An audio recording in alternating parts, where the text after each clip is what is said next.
Making money is not about solving problems. And no, I'm not some scam guru. I'm 19 years old, I made $6,000 last month, and I'm a student at Cornell University studying business and entrepreneurship. And in case you don't believe me, here's my Cornell ID.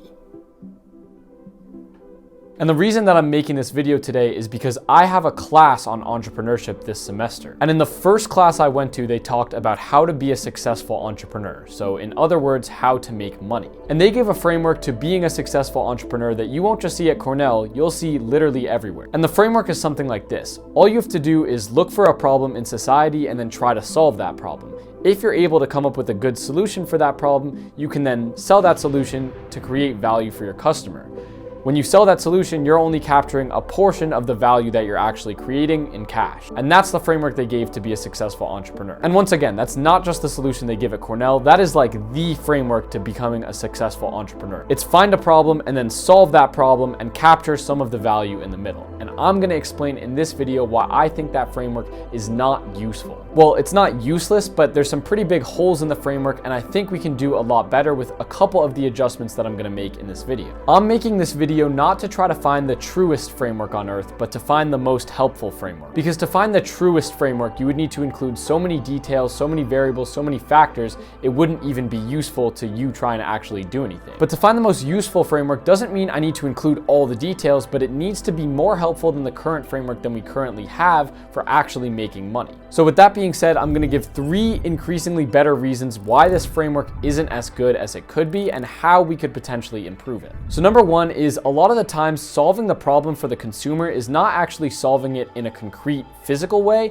it's actually solving it in a psychological way. And if you're interested in this concept, I highly recommend you read the book Alchemy. It is filled with examples of psychological solutions instead of logical solutions. So let's just look at a couple examples. One that I love to bring up is the Supreme brick. If you know the company Supreme, it's like some hypebeast company, but the Supreme brick is literally probably the most useless item on earth. No one's gonna use it for building a building. No one's gonna use it for anything that actually has any value for anyone. Yet the Supreme brick sold for $170. Now, if I tried to use the framework that they gave me, which is look for a problem and then find a solution to it and solve that problem, I never would have came out with selling a brick for $170. The framework isn't really useful. It might be true. You might say, oh, well, that brick being sold to someone created in their head a sense of superiority because they had a cool brand, but I would never have thought of solving that problem through the framework that they're giving me. Once again, not saying it's not true, just saying it's not useful in terms of trying to make more money. And going on with this whole brand craze example, the Stanley Cup, which has been taking over the world right now, is a water bottle that is definitively worse in physical quality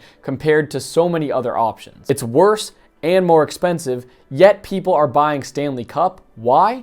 Because of the brand. So it's not about solving a problem, it's about how you packaged how you solved the problem. But in case you felt like that wasn't good enough proof, let me give you another example. Imagine there's a building and everyone is complaining about how long the elevators are taking. What do we do about this? Well, from the entrepreneurial framework, all we need to do is speed the elevator up, right? We have an elevator that's taking too long, people are complaining about it, you see the problem, and then you give the solution. Go in and speed it up mechanically. Now, not a bad idea, but the problem is that's extremely expensive. To hire engineers to improve the speed of the elevators and keeping everything safe, that's gonna cost you a lot. Now, what's a different way someone could solve this problem without it being super expensive? Well, you probably wouldn't have guessed it, but all they did was they added a mirror to the elevator. And then what happened? Well, people were just looking at themselves in the elevator. They were saying, oh, do I have acne? Oh, how does my hair look? And before they even knew it, the elevator ride was over. And I really like this example because not only did you not solve the problem of the elevator taking too long, you in fact potentially made it worse because now they're getting insecure, they're looking at the spots on their face, they're looking at their hair, they got nervous before the meeting, and it's all because you added a mirror, but that actually was better for you. You solved the problem, but you didn't really solve the problem, you might have made it worse, and you did it in a way cheaper way than actually solving the problem would have been. And once again, you could fit this into the framework, but the problem is I never would have thought to add a mirror if I was looking at the problem like, look at the problem and then give the solution. Because if I was thinking, oh, the problem is that elevators are going too slow, my solution would be speed up the elevator, which is why the framework isn't helpful. Another really funny example is that if you look at TVs, you might think that they have a ton of different colors on them, but in reality, they actually only have three: red, green, and blue. But the thing is, when you use different shades of red, green, and blue, you can actually use them to trick our eyes into thinking they're different colors. So you can create the color yellow by using a lot of red and a lot of green and only a little bit of blue. Imagine how much more expensive TVs would be if we actually had to have a different color on every single pixel. Now we only have to have three, and we can trick ourselves into thinking those colors are there when they're really not. You're not solving the problem, you're making people think the problem is solved, which happens to be just as good as solving the problem. So that's number one. Psychological solutions would not be intuitive within the framework of, oh, look for a problem and then find a solution to it. That framework makes you think of a physical solution to the problem, not a solution that could be way cheaper or way easier for your company. The number two flaw with the find a problem, give a solution method is addictive products. I'm talking processed food, drugs, social media, dating apps, Netflix, anything of that sort. All of these products are not designed to solve the problem for the consumer. They're in fact designed to make it worse. If someone's addicted to smoking cigarettes, the cigarette company has an incentive not to fix that person's problem, which is helping them quit, but to in fact sell them more cigarettes. Once again, you can use this framework by saying, oh, well, the cigarettes fix their problem in the short term, but over the long term, that's not actually the solution they want. But this proves that the framework isn't useful. It might be true, but it's not useful. And this is why I really don't like the term value, because that term is just kind of thrown around in business or entrepreneurship. You're creating value for the customer, but this is an example where you're making money from the customer, but you're not really creating value for them. Like if you ask the customer, hey, I'm gonna give you these cigarettes, would you find value if I gave you these? They'd say, no, this is actually negative value. I wish I could stop and you're enabling my addiction, but I just don't have enough willpower. If they wanted to create value from the eyes of the consumer, they would have to be doing something that's actually making the company less money. Now, of course, there's a lot of moral implications here, and I'm not saying that you should do it, but I am saying that what they should teach in entrepreneurship is how to make the most possible money, and then they should say how to make the most possible money in a moral way. In the same token, if you're teaching someone a martial art, you first teach them to be as good or as dangerous at that martial art as possible, and then you teach them how to control it and how to use those skills morally. It should be the same thing with making money. You tell them all the ways of making money at the beginning, and then you tell them how to actually do those ways morally or how to control it in a way that's good for society secondly. Okay, but that's problem number two with the framework. Let's move on to problem number three, which is the fact that creating the problem and selling the solution can in fact oftentimes be way more profitable than finding a problem and selling the solution. When you find a problem, you have to look for problems that already exist in the ether of the market and the economy and the world. But when you create the problem, you actually have a lot more control over your consumer and what you're gonna sell them. Now, I think addictive products, which we just talked about, are actually a pretty good example of this. You could find someone who isn't addicted to heroin at all. Then all you have to do is give them heroin, get them addicted, and now they'll keep coming back to you and buying the heroin. Even if you gave them heroin for free for the first time, the lifetime value of that customer would definitely be higher because they're gonna keep rebuying the heroin to enable their addiction. So you're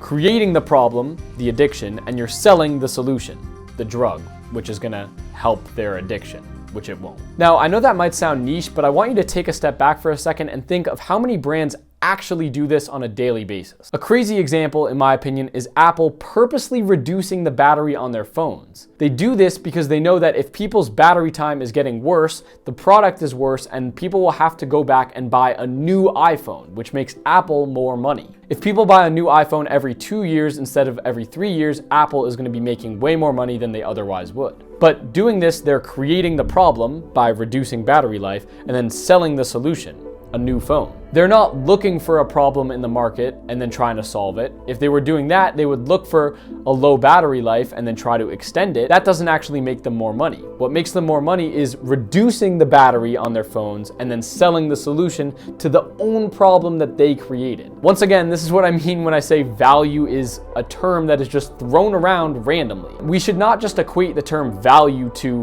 whatever people spend more money on, because they're not necessarily spending it for the right reasons. Reducing battery on iPhones is decreasing value of the phone, objectively. But the fact that it makes people buy more and Apple makes more money from it shows that that's not more valuable. It's just a cheap way to make money that happens to work in capitalism and is something that the original framework that entrepreneurs like to use doesn't really account for. And now to rapid fire a couple more examples. Vaccine companies benefit from there being more diseases. If a vaccine company could create a disease and then sell the vaccine for that disease, they would make a lot of money. Same thing with security companies. If they could create danger or a threat, they could make way more money by selling security. Clothing companies are going to try to create the problem of insecurity in teens to sell whatever clothing they have, like Supreme. Fast food companies want more people addicted to their food so that they can sell even more food. Therapists would want their clients to have poorer mental health so they keep coming back and giving the therapist more money. And doctors would want people to have worse physical health so they keep coming to the doctor and giving them more money. I'm not saying all the people in these positions actually take advantage of it, but I am saying that the framework of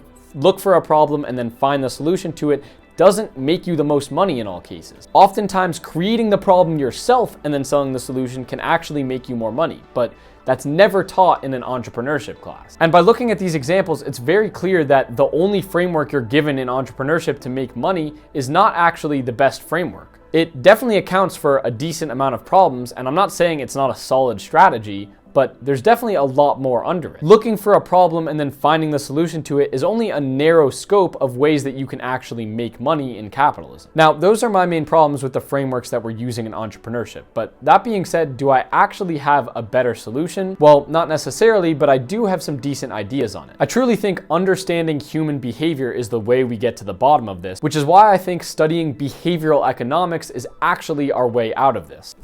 I have a large stack of books here, and almost all of these books are about behavioral economics, especially this one. Behavioral economics is looking at economics through the lens of when people actually don't behave rationally, when they go against rational behavior. And if we understand how to exploit irrational behavior, we can make a lot more money than we're currently making. This should be taught in entrepreneurship, not just how to exploit rational behavior, because humans are irrational. Next, and this is a little bit more speculative, but I think understanding neuroscience could really help us understand how to make money a lot better than just the entrepreneurial framework could. A good example of this is casinos, where they hire people to find the most possible dopaminergic activities that you could do in a casino. They look at the neurotransmitters, the serotonin, the dopamine release from every time you pull that arm. They are studying neuroscience to a T. And if you really think about it, behavior is primarily controlled by the neurotransmitters in your brain. It's the dopamine, the serotonin, the oxytocin, all of that sort of stuff. So I think neuroscience actually has more explanatory power than people give credit to. The reason people still buy the Supreme brick, even though it has no use, is because it probably releases dopamine when they get that association with the brand. Now, how to release that dopamine is its own question, but if we can just test for things that release more dopamine, we'll be able to make more money without necessarily finding a problem or solving it. And number 3 is by looking at actual incentives. And if you want to know more about this, you should read the book Freakonomics, because they look at the whole world through incentives. But I think for the method where we create a problem and sell a solution, looking at incentives is probably the best way to understand that. Because every company who's solving whatever problem for their customer will have an incentive to make that customer's problem even worse. So if our goal, and once again, not talking about morally, I'm talking about just from a standpoint of making as much money as possible, our goal should be to look at whatever our consumers' problems are and see if we can find a way to make their problems even worse without them realizing that we were the culprits of it or that we are to blame for it. If you're Apple and you can find a way to make your battery life shorter, meaning that people will have to buy a phone from you more often, then you should probably enact that solution if you want to make more money. I'm not here as a moral purist. I'm here as a guy who's trying to make money. Use this information how you want. But anyway, that wraps up the video for today. I thank you so much for listening. And if you like information like this, then please join my free newsletter below. It has a lot of interesting stuff that I'm sure you'll like. Peace out.